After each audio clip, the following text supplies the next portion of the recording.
Bengaluru doesn't have any water. ನಮಗೆ ಕಾವೇರಿ ಬಿಟ್ಟರೆ ಬೇರೆ ಯಾವುದು ದಾರಿ ಇಲ್ಲ. ಈಗ ಅಲ್ಲಿ ಚೆನ್ನೈಲಿ ಒಂದಿದೆ, ಅಲ್ಲೆಲ್ಲ ಬೇರೆ ಕಡೆ ಎಲ್ಲ ಸಮುದ್ರದ ನೀರಿದೆ, ಇಲ್ಲಾಂದ್ರೆ ದೊಡ್ಡ ದೊಡ್ಡ ನದಿಗಳು ಇರ್ತದೆ, ಇನ್ಕ್ಲೂಡಿಂಗ್ ಡೆಲ್ಲಿ. ಬೆಂಗಳೂರಿಗೆ ಅವಕಾಶ ಇಲ್ಲ, ನಾವು ಕಾವೇರಿನೇ ಇದು ಮಾಡಬೇಕು. ಸೊ 5th ಸ್ಟೇಜ್ ಅರ್ಧಕ್ಕಾಗಿ ನಿಂತೋಗಿತ್ತು. ನಾನು ಐ ಶುಡ್ ಥ್ಯಾಂಕ್ ಸೋಮಶೇಖರ್ ಅವರು, ಕೆಲವರೆಲ್ಲ ಸೇರಿ ಆ ಕ್ಷೇತ್ರದಲ್ಲಿ ಸ್ವಲ್ಪ ಪ್ರಾಬ್ಲಮ್ಸ್ ಇತ್ತು, ಅದನ್ನೆಲ್ಲ ಸಾರ್ಟ್ ಔಟ್ ಮಾಡಿಕೊಟ್ರು. ಸೊ ಕಾವೇರಿ ಸ್ಟೇಜ್ ಅವರೆಲ್ಲ ಬಂದಿದ್ರು, ವಿಶ್ವನಾಥ್ ಬಂದಿದ್ರು, ಮುನ್ರಾಜ್ ಬಂದಿದ್ರು, ಗೋಪಾಲಯ್ಯ ಬಂದಿದ್ರು, ಎಲ್ಲ ಬಂದಿದ್ರು. ಅವರೆಲ್ಲ ಬಂದು ಕರ್ಕೊಂಡೋಗಿ, ಬಸವರಾಜ್ ಬಂದಿದ್ರು, ಅವರೆಲ್ಲ ಕರ್ಕೊಂಡೋಗಿ ಅಲ್ಲಿ ತಿಪ್ಪು ಇದರಲ್ಲಿ ನಮ್ಮ ತೊರೆಕಾಡಿನಳ್ಳಿ ಅಲ್ಲಿ ದೊಡ್ಡ ಪ್ರೋಗ್ರಾಮ್ ಮಾಡಿ ನೀರು ಈಚೆ ತಂದು ಅದನ್ನು ಮಾಡಿದ್ರು. ಈಗ ಇದು ಕೂಡ ಎತ್ತಿನೊಳೆ ಪ್ರಾಜೆಕ್ಟ್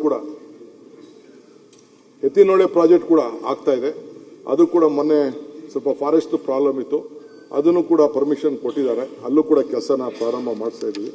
ಸೊ ಬೆಂಗಳೂರು ನಗರಕ್ಕೆ ಈಗ 22,250 MLD ಕೆಪಾಸಿಟಿ ಇದೆ. ಇನ್ನ 1,850 ಈಗಾಗಲೇ ಮಾಡಿದ್ವಿ. ಇನ್ನ 400 MLD ಕೆಪಾಸಿಟಿ ಇದೆ. ಇನ್ನ ಯಾರಿಗೆ ಬೇಕಾದ್ರೂ ನಾವು ಕೊಡಲಿಕ್ಕೆ ಅವಕಾಶ ಇದೆ. ಅದಕ್ಕೆ ಕ್ಯಾಂಪ್ಗಳನ್ನೇ ನಾವು ಮಾಡಿಸ್ತಾ ಇದ್ದೀನಿ. ಇನ್ಸ್ಟಾಲ್ಮೆಂಟ್ ಅಲ್ಲಿ ಕನೆಕ್ಷನ್ ತಗೊಳ್ಳಿ ಅಂತ ಹೇಳ್ತಾ ಇದ್ದೀನಿ. ಇನ್ನ ಬೇಕಾದಷ್ಟು ಅವಕಾಶ ಇದೆ. ಆಮೇಲೆ 6ನೇ ಸ್ಟೇಜ್ ಕೂಡ ಈಗಾಗಲೇ ಪ್ಲಾನ್ ಹಾಕಿ 7,000 ಕೋಟಿ ರೂಪಾಯಿಗೆ DPR ರೆಡಿ ಮಾಡಿ ಮೊನ್ನೆ ಕ್ಯಾಬಿನೆಟ್ ಅಲ್ಲಿ ಕೂಡ ಆಗಿದೆ. ಮೊನ್ನೆ ಜೈಕಾ ಅವರು ಕೂಡ ಒಪ್ಕೊಂಡಿದ್ದಾರೆ. ಸೊ ಹೊಸ ರೋಡಲ್ಲಿ ಇದನ್ನು ತರಬೇಕು ಅಂತ ಮಾಡಿದ್ದೀವಿ.